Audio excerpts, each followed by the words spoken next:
What's up guys, it's Forza Memories. In today's video, I'm going to go over my picks for the top 8 most overrated cars in Forza. Each car on this list is either not worth the price or is hyped up by the community even though the performance does not match the hype. Before I start, just know that this is my personal opinion and I'll admit that I abuse some of these cars also. With that being said, let's go ahead and start with number 8.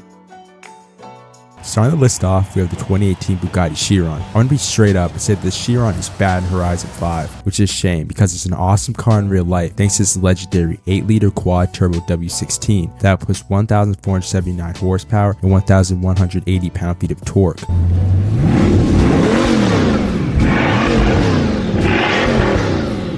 In 2019, the Chiron broke the record for the fastest production car in the world with a top speed of 300 miles per hour. The Chiron weighs a massive 4,400 pounds, but its high power output offsets it and allows the Chiron to go 0 to 60 in 2.4 seconds and have a quarter mile time of 9.4 seconds. If you want to get your hands on a Chiron in 2024, you'll likely have to pay $3 million for it. The main problem with the Chiron is that even with tuning, it's not a good hypercar because it loses grip easily and understeers a lot due to its massive weight. In a class like S2, which has track cars with the Koenigsegg CC GT and Mossler MT900S, the Chiron just doesn't have the handling to compete. Also, everybody was given the Bugatti Divo for free, which has the same exact engine and performs much better, so there's really no need to pay 3 million credits for the Chiron.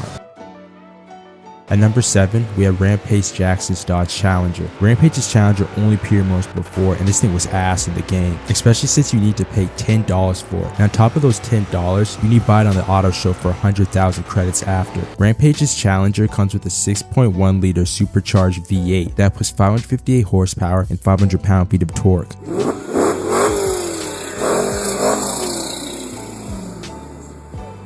Rampage's Challenger is basically a black Dodge Challenger 392 SRT8 with red rims and a supercharged engine. Rampage is one of my favorite UFC fighters of all time, but his car was such a waste of money in Motorsport 4. It's so easy to recreate, like just buy the regular Challenger and add a supercharger onto it, then look up Rampage in the livery search bar, and there you have it, you save $10. Also, the Rampage Challenger was a B-class nightmare, not in a good way. It had some of the worst understeer that I've ever seen, even with the proper tuning and upgrades. The Rampage Challenger was simply not worth paying $10 for. They even hyped it up by making a promotional video about it. This car was just a big waste of money, hence why nobody wants it to return to the Forza franchise.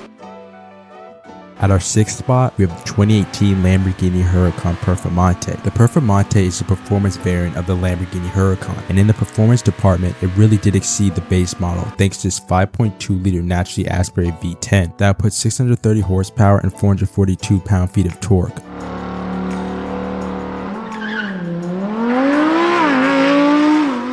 The Performante featured a spoiler, race suspension, and carbon fiber infused body. These upgraded features all helped the Performante break the Nürburgring production lap time record with a time of 6 minutes and 52 seconds. The all-wheel drive drivetrain and 7-speed transmission allowed the Performante to go 0 to 60 in 2.5 seconds and reach a top speed of 205 miles per hour. In order to get this record-breaking Lambo, you will have to pay $300,000. Now, the Performante is an interesting car in Horizon 4 because the base Huracan was a pretty solid S1 class car for racing. The Performante was supposed to be the souped up version of it, but that simply was not the case because the Performante was actually worse due to it coming stock at 900 PI, which is already maxed for S1 class. But the main reason why it's on this list is because it's super expensive due to it being a rare festival playlist car. You would need to either grind for Horizon Backstage Pass or try and snipe it for 20 million at the auction house. These two methods are not worth doing for the Performante because the base Huracan is far cheaper, give you better performance, and has the exact same sound. At number 5, we have the 2020 Chevrolet C8 Corvette. The C8's not your traditional Corvette because instead of the front engine muscle car style body, Chevy opted for a mid-engine European supercar style body. But don't be mistaken, it still has its legendary predecessor's muscle car identity, considering it's a rear-wheel drive American beast that comes loaded with a 6.2 liter naturally aspirated V8 that outputs 500 horsepower and 470 pound-feet of torque.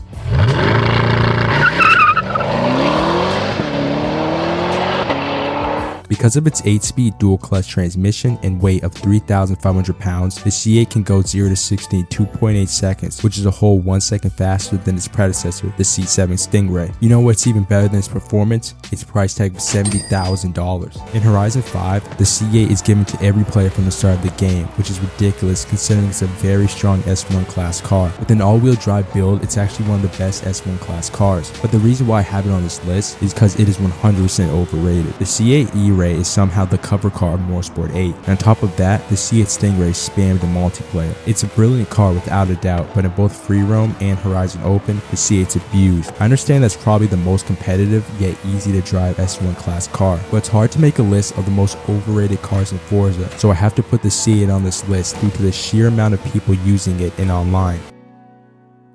At our fourth spot, we have the 2018 BMW i8 Roadster. The i8 Roadster continues the trend of overpriced and honestly useless DLC cars. In real life, the whole BMW i8 experiment was considered a failure due to its performance not matching its price tag. It costed $175,000, which was a lot considering for that price tag, you got a car that looked like a supercar but not have anywhere close to the performance of one. The i8 Roadster came with a hybrid 1.5 liter turbocharged inline 3 that had just 350 horsepower. That's really low for an almost $200,000 sports car. It did sound really good though for a 3-cylinder.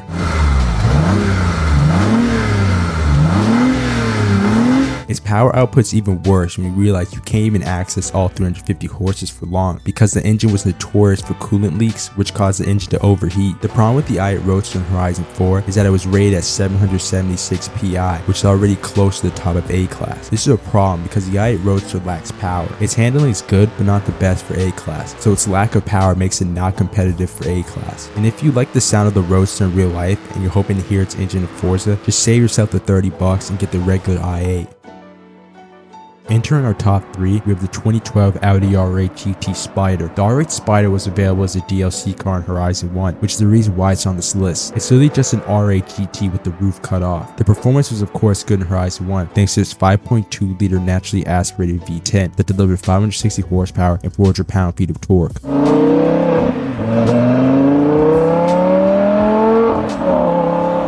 In real life, the R8 GT was also overpriced because it costed $30,000 more than the R8 GT, and for that extra money, you end up getting a slightly heavier and slower car that you can't even drive in the rain because it had its roof permanently cut off. In Horizon 1, the main problem with the R8 GT Spider is again, it was overpriced. To even get the R8 GT Spider, you have to get the VIP membership car pack, which required you to buy the limited collector's edition of Horizon 1, which was like $30 more. On top of that, the Xbox 360 era Forza games had a weird system that when you bought a DLC, you weren't given the cars for free like the newer games. You still had to spend credits to buy the car. And unlike Horizon 5, it was a struggle to get a lot of credits in Horizon 1, which makes it even dumber that the R8 Spider costed more credits than the regular R8 GT, but had far worse performance.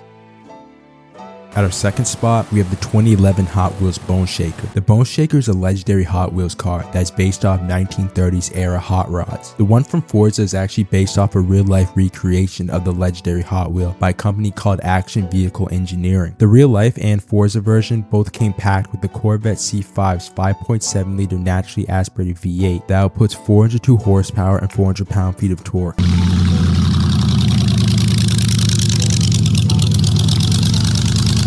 There's actually a monster truck version of the Bone Shaker that was also recreated in real life by Team Beast Racing for the Hot Wheels Monster Truck Live series, which is basically where a bunch of Hot Wheels inspired monster trucks compete in various challenges. Now in Forza, the Bone Shaker has always been one of the best A-class cars. It sticks to the road, has high power, and a good top speed. But the reason why I put the Bone Shaker on this list is because it gets spammed a lot in multiplayer and people act like it's impossible to beat. And in Horizon 4, it isn't even meta anymore, with the Plymouth Bubble Top and other A-class cars being better. Don't get me wrong, it's an awesome and cheap A-class car that's among the top of its class, but it's not guaranteed to give you an easy win like most people think. And at number 1, we have the 2011 Bugatti Veyron Super Sport. Up until Horizon 3, the Veyron was like everybody's car to get in Forza. A large part of the desire for a Veyron was caused by its real-life reputation as being the fastest car in the world. It's actually the first Bugatti to feature the legendary 8-liter quad-turbo W16, which in the Veyron was capable of 1,183 horsepower and 1,105 pound-feet of torque.